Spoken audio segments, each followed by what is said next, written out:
আমি তখন উপজেলা চেয়ারম্যান ছিলাম।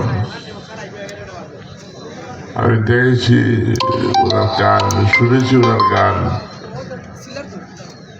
এবং এই দেশের মানুষের সকলেরই ভালো লাগছে।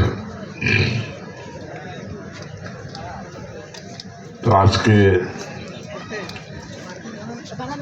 এই অনুষ্ঠানে এই দাবি দেওয়ার প্রতি সম্মান প্রদর্শন করে আমি বলতে চাই, আমি চেষ্টা করব, আপনারা চেষ্টা করব এখানে একটি কমপ্লেক্স নির্মাণ করা যায় কিনা। আপনাদেরকে আশ্বস্ত করতে চাই, আমাকে যারা নির্বাচিত করেছেন তাদেরকে আশ্বস্ত করতে চাই, আমি চেষ্টা করব আপনাদের দাবি দেওয়া পূর্ণ করার।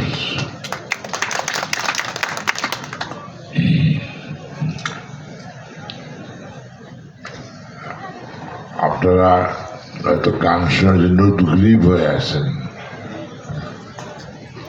আমিও গান শুনতে চাই এবং এসেছি গান শোনার জন্য। আমার ওয়াইফ, স্ত্রীও চান গান শুনতে, এবং আপনারা অনেকেই গান শুনতে চান। অনেক বক্তবৃন্দ এখানে এসেছেন, আমিও তাদেরকে অনেকে চিনি, অনেকের গান আমি শুনেছি, এবং ওনারা গানকে, এই এলাকার মানুষকে, এই এলাকার শিল্পকে যারা এগিয়ে নিতে চান, যারা গান গাওয়া পছন্দ করেন, এটা আমিও চাই। তো বন্ধুগণ, আমি অসুস্থ মানুষ, সুস্থ নই, এবং এই অসুস্থ অবস্থায় নির্বাচন করেছি। আপনাদের চোখের সামনে দেখেছে আপনারা,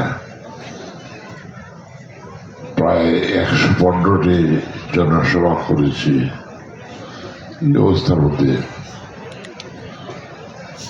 এবং জয়লাভ করেছি। আপনাদের মন ভরে দিয়েছি, আপনারা এই দেশের মানুষের সমর্থনকে সহযোগিতা করেছেন, এতে আমি ধন্য হয়েছি। আমি বেশি কিছু বলতে চাই না। এখানে কবে করিম উৎসব আরো ভালো হয়, আরো সুন্দর হয়, এবং সবাই মিলে এটা উপভোগ করি, এটি আমি চাই। তো এইটুকু বলে উপস্থিত যারা হয়েছেন, জেলা প্রশাসক মহোদয়, পুলিশ সুপার মহোদয়, নির্বাহী কর্মকর্তা মহোদয়, সবাইকে আন্তরিক ধন্যবাদ জানিয়ে আজকের মতো বিদায় নিচ্ছি। খুদা হাফিজ, আসসালামু আলাইকুম।